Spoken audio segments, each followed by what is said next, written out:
Everyone. I think we can start right now. So thank you for participating in this CPR CSH workshop. We have today the pleasure to welcome Nicolas Botes.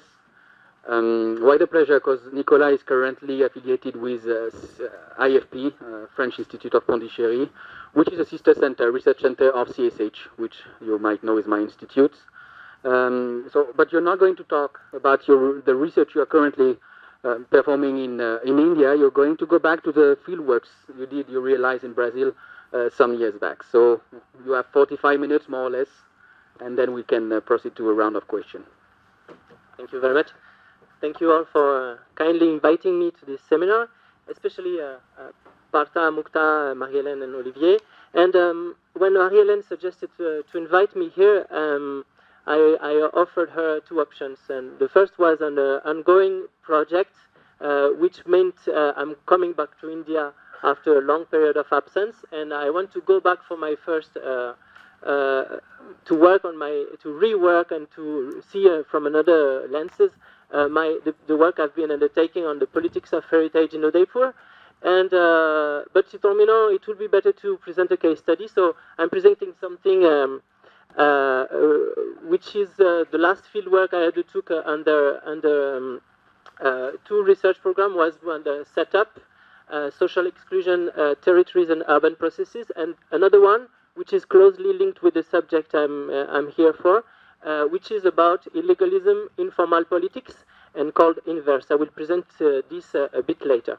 So this presentation, as said, it's kind of important for me because I try to articulate the question I will present here with the works, especially on the question of urban politics, the question of illegalism or illegal practices and informal politics, and the question of economy. After my PhD in India, which was around tourism and the politics of heritage, I've been shifting my investigation in Rio, involving a few case studies which were analyzed in comparative dimension between them and with the field work in India. So I would like you to keep in mind the thing is that I'm presenting something about Rio, but as an invitation also to think about some cross perspective with some example in India. So I would like today to focus on a locality I've been studying at the micro scale. I insist on the idea of micro scale because it has some methodological implication on the port zone of Rio de Janeiro, an area which has been for long declining and recently passed a brutal movement of revitalization or requalification. I will briefly precise the general context of these processes in the course of this talk. The case study addressed two main issues. This is the port area of Rio de Janeiro, is involving 5 million square meters. So the talk addressed two main issues which are addressed as two entangled process in the context of fast changing contemporary cities. The first is about the political and moral recognition of places ignited by debates over cultural heritage assets.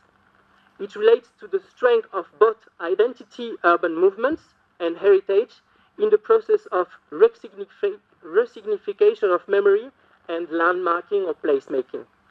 The second articulated issue is more directly involved with the role of informal politics. I call here illegalism, but more broadly informal politics, in the arena of the so-called urban governance or urban government, in a context where heritage landmarking takes place in an area of strong land speculation.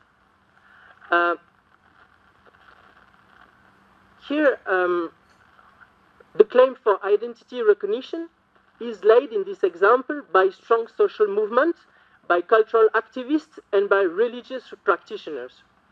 They are closely relating and questioning in very different ways the question of heritage and its significance, but are at the same time entangled to contemporary urban dynamics in the sense that, in that sense, they attract various interests, being from real estate developers, politicians, technical public agents, middle-class citizens, and sometimes criminal groups. So I will present the scales of the conflict. I will focus on analyzing the articulation between this territorial claim I will clearly refer to, and the question of memory, and place landmarking around the question of memory.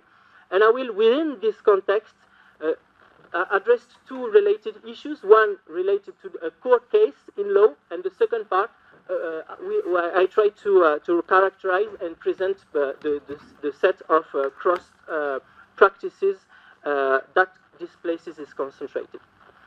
But for that, let me please, for a few seconds, a few minutes, present the general orientation of my research line, which also touches upon methodological questions. I first conducted, from 2005, field work in a favela called Morro da Providência, which means the Hill of the Providence, which is an informal settlement or slum, located at the heart of the port zone of Rio. May remember. You can see very badly maybe. There is a set of hills here. I don't know if it's working here. Can you follow this line? This is a complex of small hills that has been preserved to preserve the new constructing modern business district in the 19th century and the 20th century. Urban reform were constructing a modern CBD here through a very major avenue called Avenue Getúlio Vargas, one of the major dictators of in the 60s in Brazil, starting from the 40s, therefore isolating this port area of the city, historically inhabited by poor people, descendants of Africans, Afro-Brazilian origins. Then the hill complex was rapidly occupied by informal settlements. So this where I've been conducting my field work for a period of 10 years.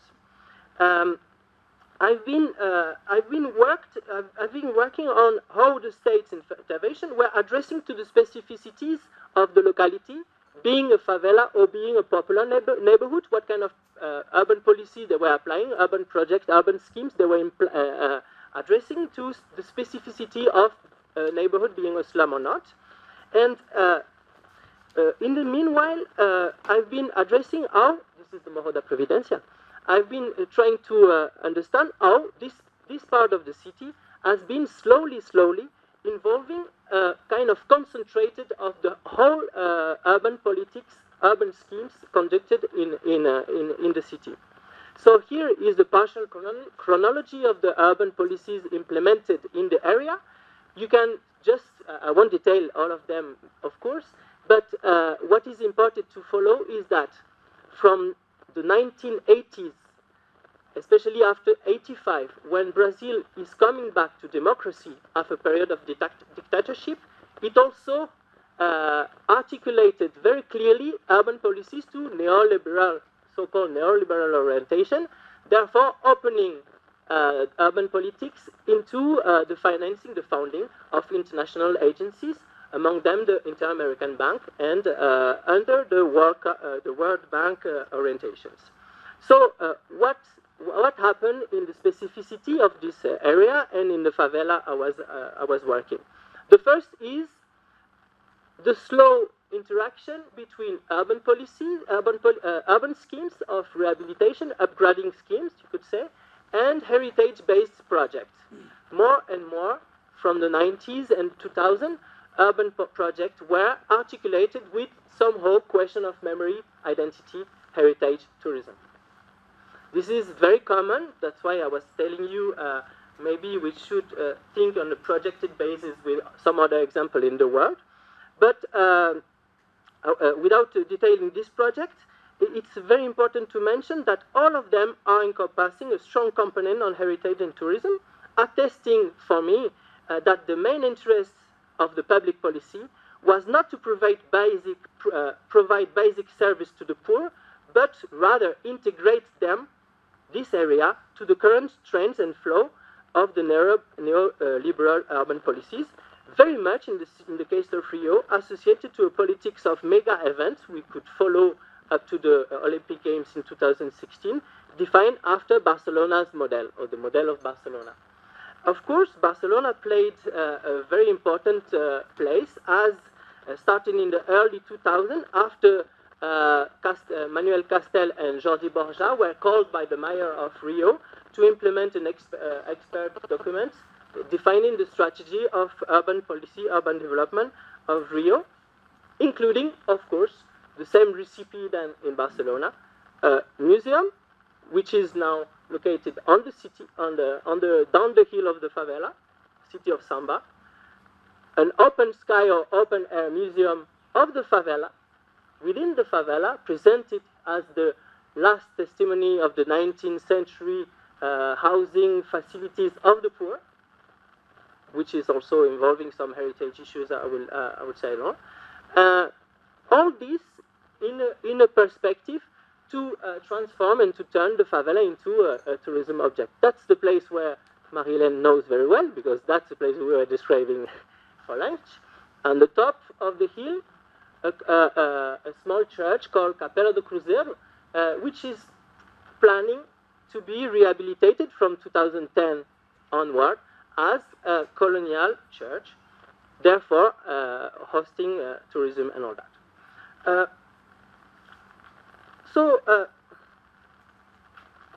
Okay. Then, being interested in how these policies and schemes were articulated, I slowly followed the way people were reacting to this project, appropriating them, or trying to contest them slowly in the context of what is slowly appearing as not only an opposition between public policies and residents, but by a complex set of actors I was trying to characterize. Then, by moving slowly from beyond this favela, I've been interested in another place located very nearby. Both places, the favela I was working and the popular neighborhood I will present now, share common features, being geographical and historical, and they share also recent dynamics of inclusion in the heart of the Maya urban operation happening in the port zone. In terms of methods, as I was working since like 8 years on the political games in the favela, I had to go out. I had to address two more general perspectives on the stakes, the powers, the way urban policies were contested and addressed by residents or by civil or political society. Then, in terms of methods, then I extend what Andreas Glaser referred to as the extended cases method. In other terms, I've been slowly involved in a processual analysis based on a 10 years trajectory of fieldwork. Another context could help better understand. I don't know if it's very clear. So I've been then, which is, you can say, extend the extended case method to address a more processual analysis than a monographical analysis, instead of staying in a limited and place-specific, which could help only doing a grounded ethnography. This definitively provided some more general perspective on the local fabrics of politics, not only opposing public policy and civil society or political society movements, but addressing the complex set of power. Then what I did is I was trying in the favela to follow the political itineraries of local leaders, the way they were slowly, by contentious, by mobilization processes, by participating to the local political games, by negotiating with some actors, they were slowly entering in politics. So I've been following individual trajectories of politics, most of them leading to this other place. So I was wondering why these people who are political leaders attached, associated, slum dwellers association, local leaders from the neighborhood, how come they go out, they go beyond their own neighborhood to go into politics. So that's why this locality is understood as a case study.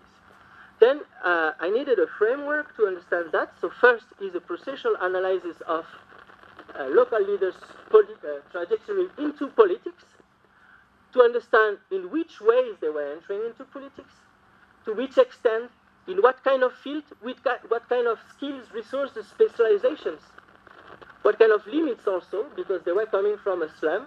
They were slum local leaders. They were not formal city local leaders. They were not civil society. They were political society, if you take the word of Partha Chatterjee, which could be discussed also.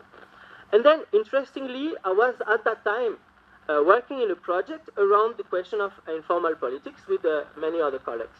And we were trying to address, with the collective, the ways we could cross our fieldwork, cross our field of investigation, going out, trying to go beyond the categories of North and South, or global North and global South, which I find very interestingly difficult to handle, and trying to address what is urban governance when it faces urban informal politics. And should we understand urban governance only through the lenses of the norm, only through a normative way, or should we address the complex net of powers interacting to build the actual way urban politics are being implemented? But once you say that, the limits are there. If you focus on only the corruption, transaction, illegal transaction, informal transaction, then what is left of the norm of the urban governance? That's the main question. So, in the locality of Morro da Conceição, in the Pedra do Sal, I will now present, we undertook a collective work, starting from an ethnography, and slowly following through a localized or situated ethnography of a conflict. That's why I call the first part of this presentation, the first part of the case study, the Pedra do Sal, which is the place I will present, place and stage for conflictive production of memory. The stage has here two senses. The stage as a place where are performed social games, social political games, and a stage where the scholar is also here to address the understanding of the social processes observing. So, let me go to the case studies now after this too long introduction. The Pedra do Sal is a place concentrating a dispute. It's basically, in material sense, a small square established around a big granite stone. I don't know if you can see here, a big granite stone called Pedra do Sal. The name meaning salt stone relates to a place where salt was stocked after coming from the sea by ships accosting to the nearby Bay of Guanabara in the 18th and 19th century. This place is one of the neuralgic points of the historical port of Rio, very close to the port, where launched the immigrants from the whole world, which literally made Brazil, but also in colonial times, where slaves freshly arrived from the African continent before and after the abolition of slavery in 1888. In less than a century, an estimation of 700,000 slaves directly debarked to Rio, making it the major port of slave trafficking in the world at that time. The Pedra do Sal has been then become from then on an important meeting point of the black resisting community, and is also a concentration of religious rituals and cultural performance. Most of these slaves were later working as dockers in the harbor, a small ball located in the square mentions it very clearly. You can see here. It's also known as a place of Afro-Brazilian worship. It counted many of Afro-Brazilian temples called terreiros, where people perform candomblé and umbanda rituals, disappearing all over the 20th centuries, going to the peripheries. This memory, and more widely the tracks of African presence, were for a long time a forbidden history, only referred in samba songs, and revitalized by a group called Sons of Gandhi, in reference to Gandhi. This group was associating the history of the place to a mythical past, peaceful past, but a place of resistance, silent resistance, on the historical discrimination of black people, and slowly against the urban destruction of on this part of the city.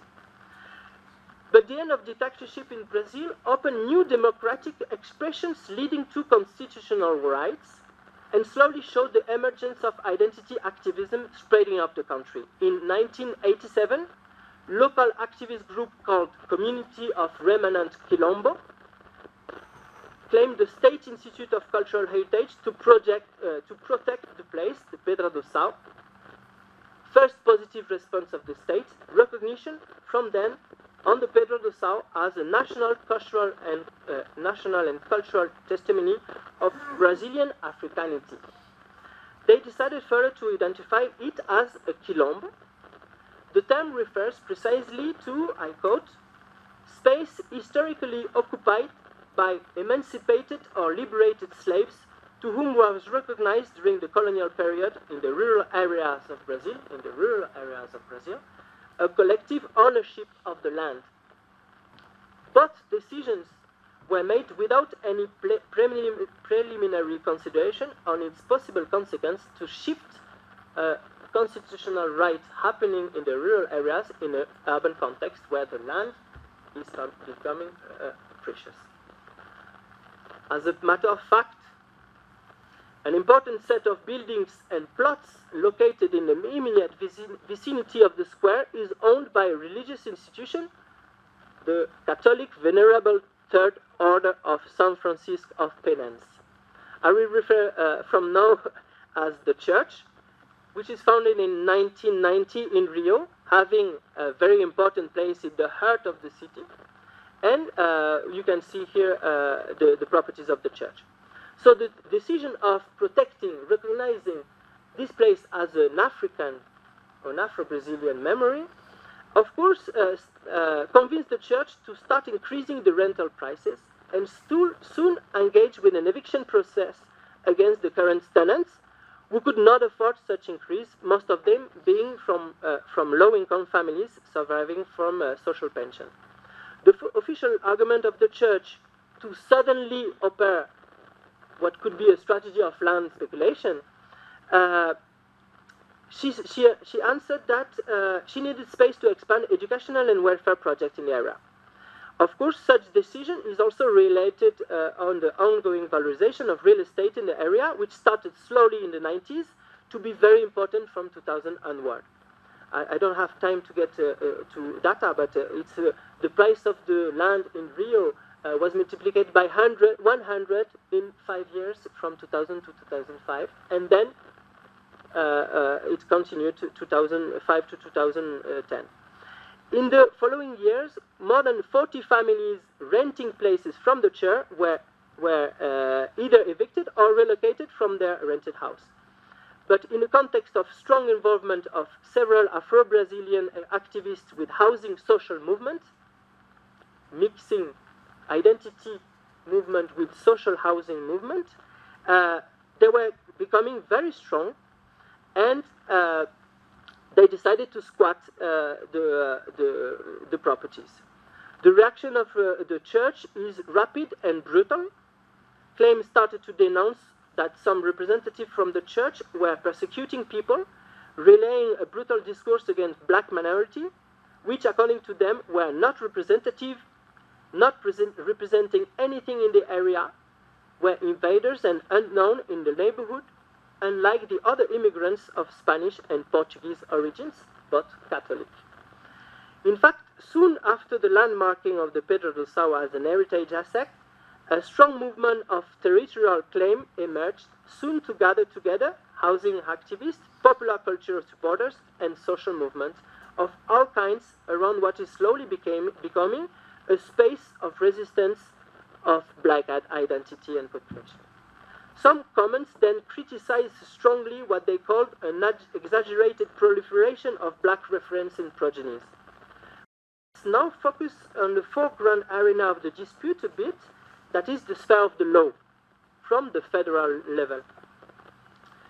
In the early 90s, the association created by Quilombo's activists requires the federal court to implement Article 68 of the Constitution, which specifies clearly the possibility of recognition of ethnic territories designated by the term Quilombo through anthropological and historical studies. That welcomes academia. The decree of application of this article underlines the eventuality of both dispossession and land regularization, allowing a collective use and ownership of the land of the Quilombo, subject to the official approbation of President of Republic. On this basis, in 2005, a certificate of auto-recognition of the residents is delivered.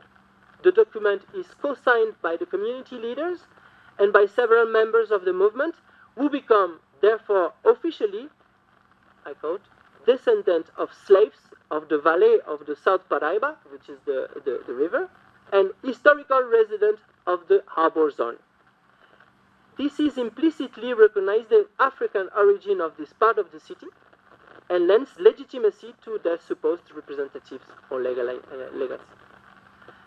But at this stage, the law cannot go further towards any regularization or delimitation of a perimeter of land.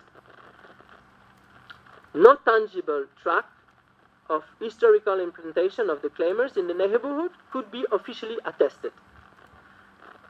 Slave descendants appear then constructed, self-represented, which is not a problem in itself, but question the very norms on which a legal decision of justice is based when it meets the urban context and the urban rules and regulations. So the notion of Quilombo is in itself very ambiguous, and it's relating to a double conception of territory. First, considered as an ethnic territory, highly memorial and symbolic, whose existence relies on the advocacy of historical and anthropological expertise, academics, relying on constitutional rights. On this aspect, Federal Prosecutor Luciana Job, here quoted, informed that talking about Quilombo is talking about ethnic identity, conceived as something politically constructed. According to her, the Quilombo is also an object which belongs to the sphere of interpretation, hermeneutic, which cannot be only be analyzed through a positivist interpretation. As such, according to her, to achieve the terms of Constitution, the law is in itself not enough, and requires an ideological position which may produce conflict. She clearly states that it is a fact to fight against all the new discrimination, but it's something else to engage a procedure of land regularization and disapprobation. A second conception of the territory is a material one, focusing on the land and its ownership, through the cases here opposing the church and the Quilombo, which also relate to the question of who remains or become the owner, the representative, legitimate to acquire or appropriate this land. Pedro do Sal is the very first reclamation of this type located in an urban context, where very little tangible element attest of the presence of slavery, of any tracks. For the law, then, the execution of juridical referential is submitted to interpretation based on a resemantization of the notion of Quilombo. Therefore, it depends upon the current political struggle which could validate or not the landmarking defining the Quilombo. Until today, the dispute is pending as not any part can prove a present, an actual, and official ownership of the land. Even the church, who's claiming having acquired, inherited this place from Don Pedro Emperor, is unable to find the proper document. So the law is stuck. But slowly, so juridical fragility. But slowly, from 2009 onwards, a very tiny, concentrated conflict shifted to another scale under a dynamic of relating to three concomitant processes. The first is identity movement, as we saw, landmarking strategies, and some legal and illegal ways to understand the law.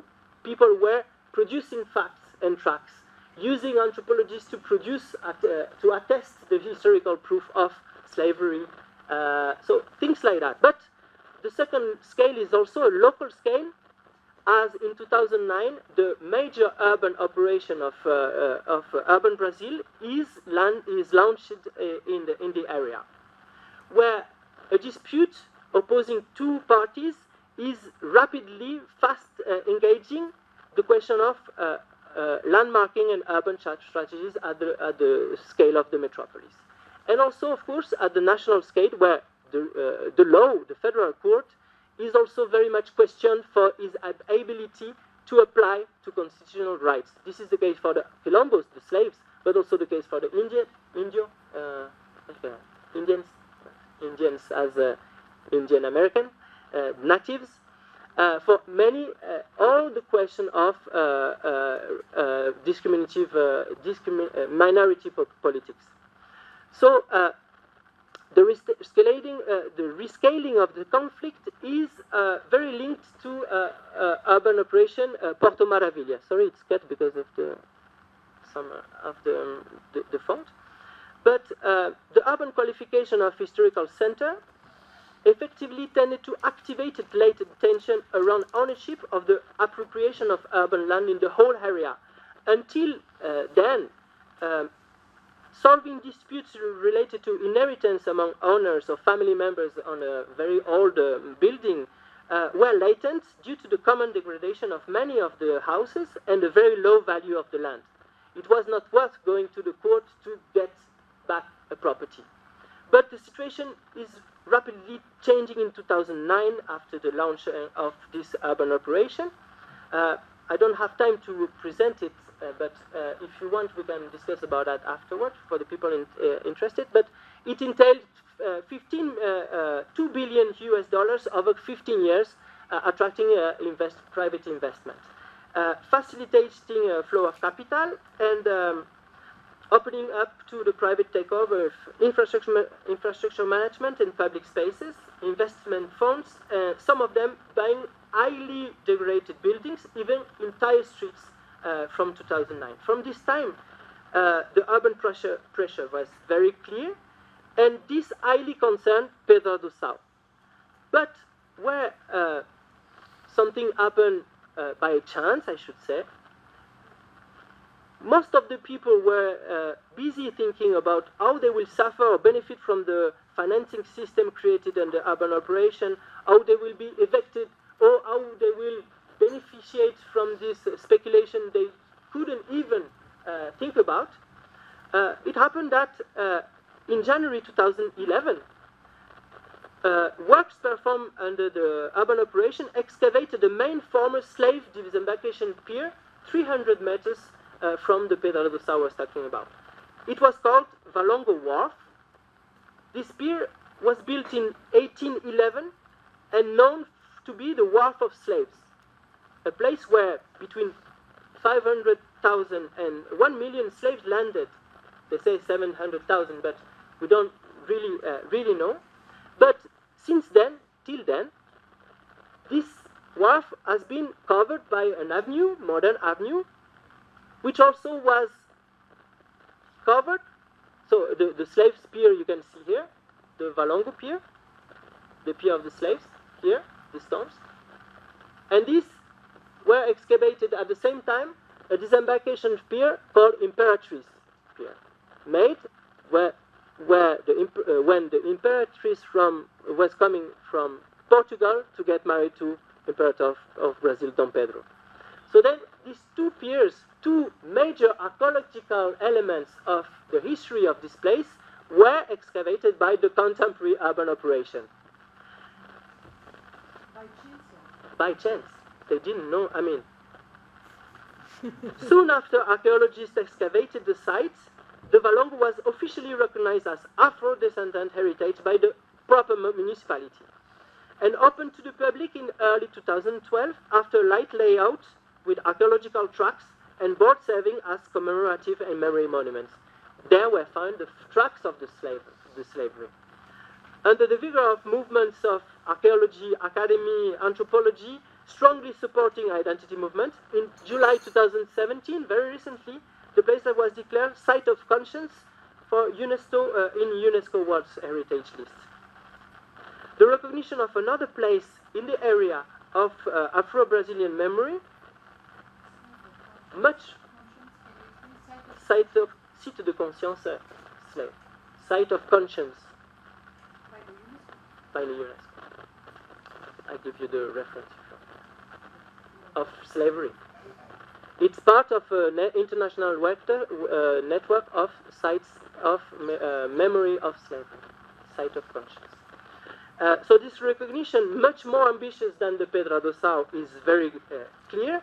It's also from another cultural resonance, and it's also very helpful. It acted as an activator of the ongoing conflict around Pedra do Sal. Both the heads of the Quilombo movement and the municipality could not be happier. Their interests finally could meet between municipality, who was absent from there, and the identity movement. The activists looking for enhancing heritage of what they called from then on Little Africa of Rio, and the municipality was striving to integrate the place in the ongoing urban operation, therefore communicating for the first time on the value of heritage from Africa in the neighborhood, designing and implementing a cultural track called Circuits of the Memory of African Heritage, including places already existing, already under the resistance and the wishes of recognition from many people from the neighborhood without any success. And from now, of course, the municipality is addressing this and their role in the preservation of a subaltern cultural heritage. Soon, Afro-Brazilian identity was entering in the mainstream cultural agenda. What happened is the recipe of Barcelona we saw, where one of the main brilliant ideas was to build a museum of contemporary art in the heart of a popular locality called El Raval in Barcelona, is reproduced in Rio by the MAR, Museu de Arte do Rio, created under the urban operation by a trust led by one of the richest and families of Brazil, who helped the dictatorship also, and helped the recent coup d'etat, owned by the major media group of Globo. His name is Roberto Marinho. Its agenda, the agenda of this museum is elaborated as a tribute to the people of the neighborhood who provide the roots of cultural creation, said one of the creators of the exhibition on the locality held in 2013. Here you can see people coming from the port. Here you can see what you call Mãe de Santo, Mother of Saints, religious woman performing candomblé rituals in the neighborhood, and this as a cultural track of the museum. From then on, the municipality, supported by the state, clearly started to closely combine economic interests with contentious politics as a way to shut down the wave of a strong social movement happening against gentrification led by the urban operation. So even if the claim for the space of memory has exceeded expectation, the conflict happening at the microscale level of Pedra do Sal has not been displaced. Much on the contrary, the urban operation was still in 2016 reconfiguring the port zone. The municipality objective to secure the work in the neighborhood and in the favela especially installed permanent policing, community police, process which largely failed. In that context, more than a gentrification process happening in the port zone, the area, and especially the Pedro do Sal and its articulation in the wharf of Valongo, tended to concentrate and face a heavy social climate I've been repeatedly trying to characterize. Of course, such processes relating to cultural and urban policies are very common and kind of successful in producing spaces. But what appears more peculiar is that it's concentrated at the same time, from then on, many different uses and practices. It came to be frequented by many activists, representative of housing movement, I said, but a strong pole of contest social order, a place inspiring utopia and resistance. But in the meantime, at the same time, it was integrating cultural agenda, regularly hosting samba show in the evening, attracting middle-class population and tourists, enhancing gastronomy of the place. The people originate from North Brazil, cooking for samba shows, and such concentration of practices articulated also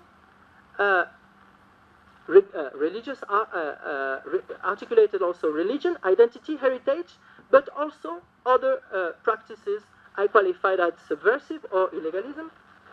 Among them, bar tenants, being highly associated with drug dealers going down the hill of the favela, both to secure the place from the police in exchange of bribes, and to sell cocaine and marijuana to middle-class customers as a way to entertain, opening up new marketplace in the context of severe control in the favela. The production of a cultural space is also a production of another space of illegal practices, and as a matter of fact, if such practices are not specific to this place, once again, but they tend to express in new ways how gentrification process, promoting space of memory, are far from producing conflict-free spaces. The new actors disputing the Pedro do Sal, the Quilombo, either as a place of life, of commerce, of religious practices or entertainment, are interacting in new ways, strongly through the construct of the other's interest. The actors in game perform in the scenario, in the stage of Pedro do Sal, several evenings in the week, appear very from the initial dispute. Several facts tend to show, for example, the very tight links existing between two representatives of the church and the drug dealers. During the interviews I've been doing with my colleague Rafael, several residents share with us the fact that they have gone to the leader of drug dealers in the favela to complain of the pressure that were exercised on them by the upper priest of the church, accused of collecting bribes on the official rent. By way of reprisal, and maybe by solidarity to the black movement, the drug dealer required a financial counterparty to the church, otherwise they will denounce these practices to the police.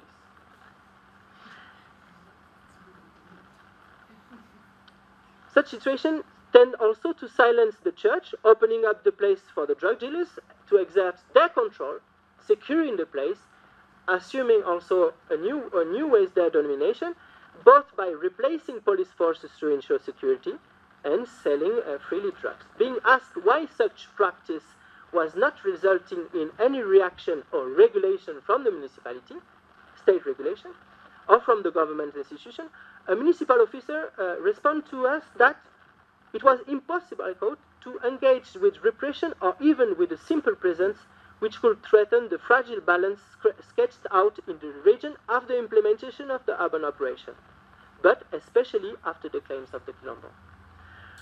Prolonging our interest to gather public reaction to such inactivity, a political leader shared his reticence to publicly address this question in the municipal assembly, as according to him, it would have consequences he couldn't face.